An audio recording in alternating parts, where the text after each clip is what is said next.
तो दोस्तों 40 वीआईपी में जो 10 तारीख का काउंटडाउन शुरू हुआ था वो आज ख़त्म हो गया और फिर से काउंटडाउन चालू हुआ है। दिखाते हैं आप लोगों को।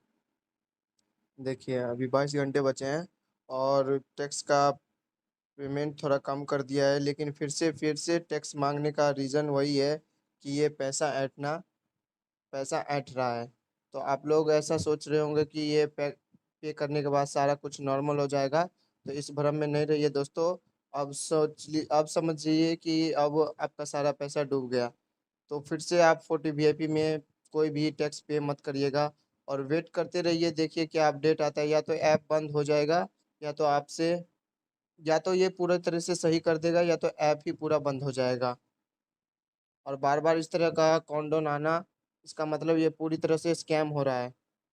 तो मैं बोलना चाहूँगा कि आप अपने रिस्क पे अगर पे भी करते हैं तो आप अपने रिस्क पे कीजिए, क्योंकि आप लोग सोच रहे होंगे कि अभी थोड़ा कम पे करना पड़ेगा तो कर देते हैं, तो आप अपने रिस्क पे कीजिए। और मैं ये भी नहीं बोल रहा हूँ कि पे करिए। आप अपना रिस्क अपने रिस्क पे सोच रहे हैं पे करने का, तो आप अपने रिस्क पे कीजिएगा। इसमें कोई फिलहाल कोई सुधार नहीं है। बार बार काउंटडाउन आना स्कैम हो रहा है दोस्तों, पूरी तरह से स्कैम हो रहा है। अब मैं ये बोलना चाहूँगा कि आप कोई भी टैक्स पे मत करिए, देखिए ये नॉर्मल होता है या नहीं होता है। और इसमें ये भी अपडेट आया है कि अब बैंक कार्ड से कोई भी विड्रॉवल नहीं हो पाएगा और जो भी होगा यूएसडीटी में होगा। अगर आप ये पे कर देते हैं तो ये बोल रहा है कि ये पे करने के बाद आपका सारा कुछ नॉर्मल हो जाएगा, लेकिन कुछ भी नॉर्मल नहीं होगा।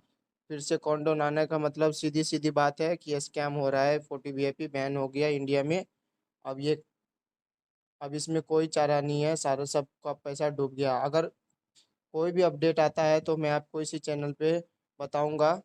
तो आप सब्सक्राइब कर लीजिए और कमेंट करिए कि किस किस का कितना कितना पे फिर से बता रहा है और किस किस ने कितना बार टैक्स पे किया है ये भी बता दीजिए। कमेंट में बताइएगा।